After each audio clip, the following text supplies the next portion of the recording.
ఈనాటి 7వ తరగతి తెలుగు ద్వితీయ భాష విద్యార్థిని విద్యార్థులకు స్వాగతం పునఃస్వాగతం. సర్వే జనాః సుఖినో భవంతు. గతంలో మనము 5 పాఠాలు నిర్వహించి ఉన్నాము. చక్కగా అర్థం చేసుకుంటూ ఓబీటీ ఆబ్జెక్టివ్ టెస్టులు చక్కగా రాస్తున్నారు. అందరూ సంతోషము, అందరికీ అభినందనలు. అలాగే ఇప్పటివరకు జరిగినటువంటి పాఠాలన్నీ కూడా చాలా ముఖ్యమైనవిగా భావిస్తున్నాను. ఈనాడు మరొక ముఖ్యమైనటువంటి పాఠంలోకి వెళ్ళే ముందు ఈ చిత్రాన్ని నిశితంగా గమనించండి. ఈ చిత్రంలో ఎవరు కనబడుతున్నారు, ఏమి చేస్తున్నారు? 2 క్షణాలు మౌనం వహిస్తున్నాను. చిత్రాన్ని అవగాహన చేసుకుని చెప్పండి.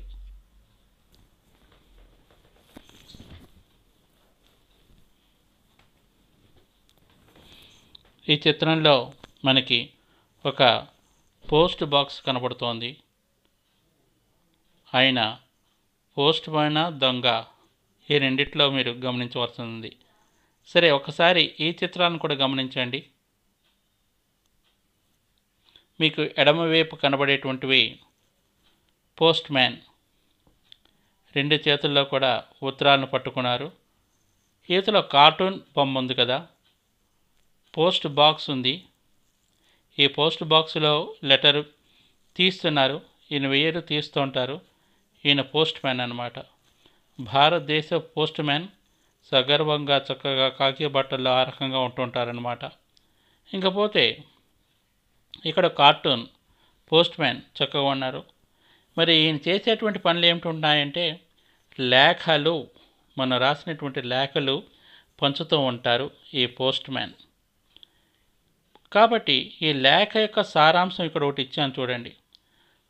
ఈ లేఖలులో ఎలా రాస్తారు, ఎందుకు రాస్తారు అనేటువంటిది ఈనాటి మన పాఠ్యాంశము.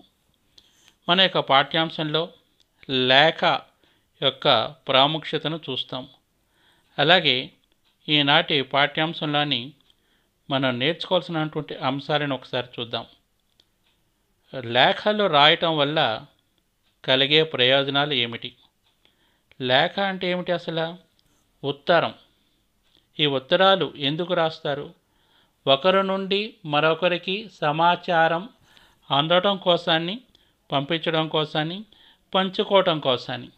నా దగ్గర ఉండేటువంటి సమాచారాన్ని నా మిత్రులు అవ్వచ్చు, బంధువులు అవ్వచ్చు, అధికారులు అవ్వచ్చు, మన యొక్కతో సంబంధం ఉన్న వాళ్ళకి పంచుకోవడం కోసం లేఖలు రాస్తుంటాం. 2వ పాయింట్ చూడండి. మీరు లేఖలు రాస్తే ఎవరికి రాస్తారు, ఏమని రాస్తారు?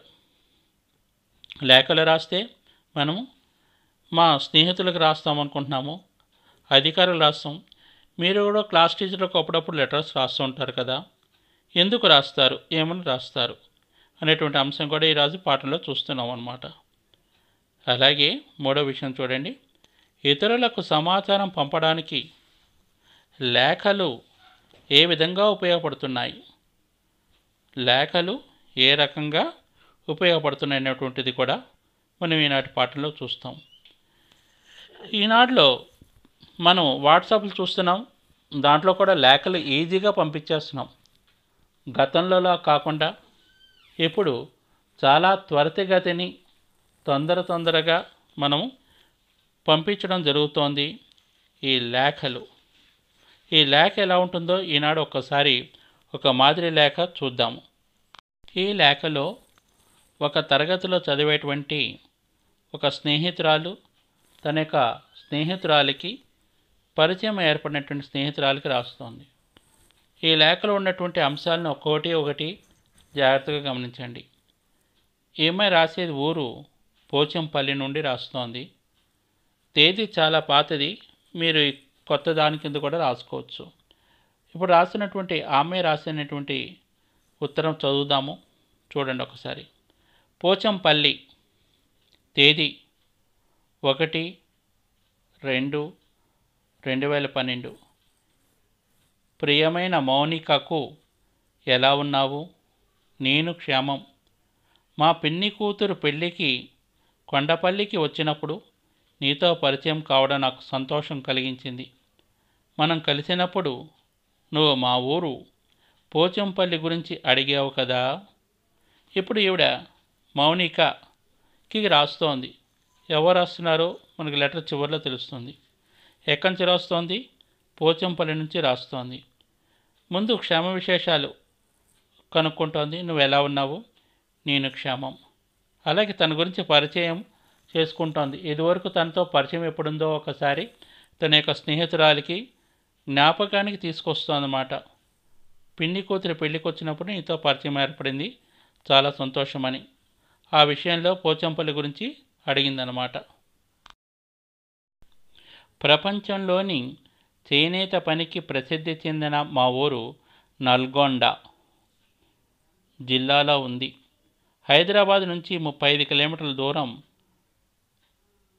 వ్యవసాయం చేయటంతో పాటు మగ్గాల మీద పట్టు చీరలు వేయటం మా ఊరి ప్రత్యేకత. ఇక్కడ తయారైన పట్టు చీరలు పోచంపల్లి పట్టు చీరలుగా ప్రసిద్ధి పొందాయి. ఈ యొక్క ఊరు ఏ ఊరని చెప్పుకుంటున్నాం మనం? ఎక్కడి నుంచి రాసిందండి? పోచంపల్లి నుంచి రాసింది కదా. పోచంపల్లి యొక్క ఉనికి ఎక్కడ ఉంది? హైదరాబాద్ 35 కిలోమీటర్ల దూరంలో నల్గొండ జిల్లాలో ఉంది. వీళ్ళు ప్రత్యేకత ఏంటి? వీరి యొక్క ప్రత్యేకత పోచంపల్లి పట్టు చీరలు అన్నమాట.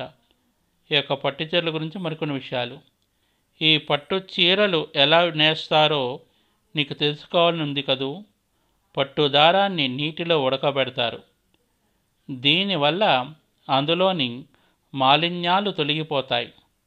డిజైన్లను అనుసరించి రబ్బరులు చుట్టి రకరకాల రంగులు అద్దుతారు.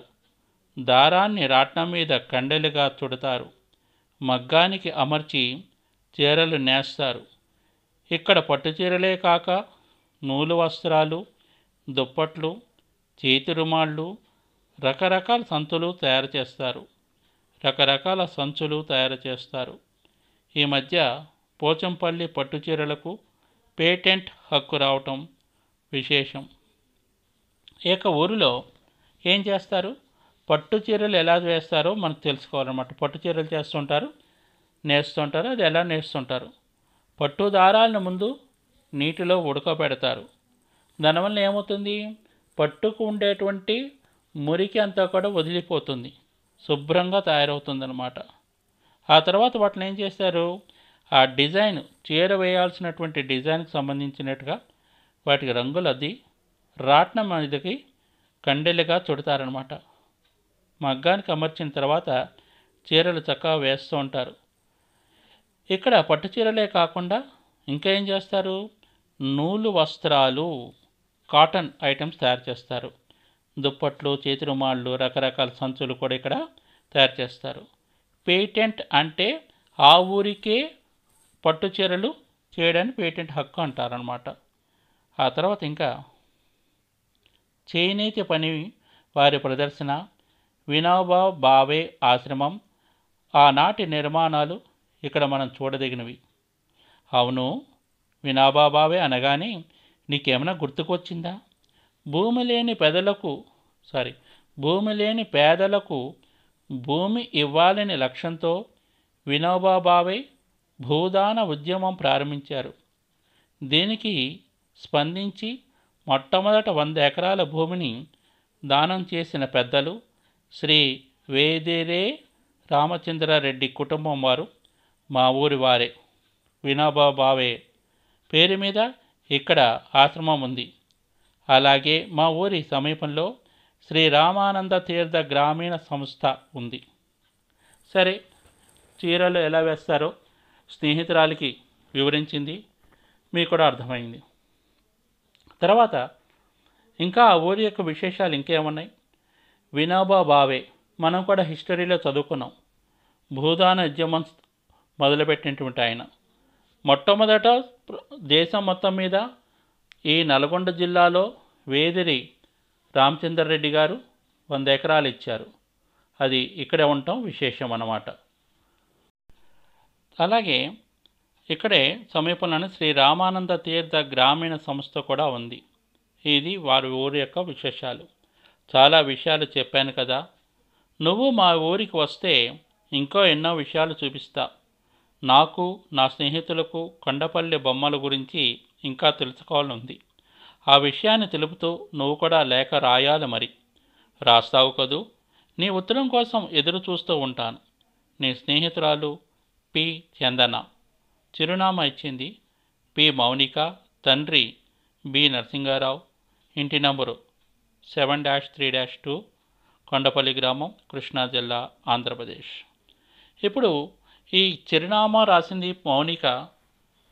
చందన మౌనిక యొక్క చిరునామా రాసింది అక్కడికి చేరుతుంటుందన్నమాట. ఈ లేఖ అంశాలు మీకు తెలిసిన తర్వాత మీకు చిన్న ఇంటి పనిని ఇస్తున్నాను. ఈనాటి ఇంటి పనిని గమనించండి, చక్కగా అర్థం చేసుకుని రాయండి. మీకు చాలా గమ్మత్తైనటువంటి విషయం ఈరోజు మీరు రాయాల్సి ఉంటుంది.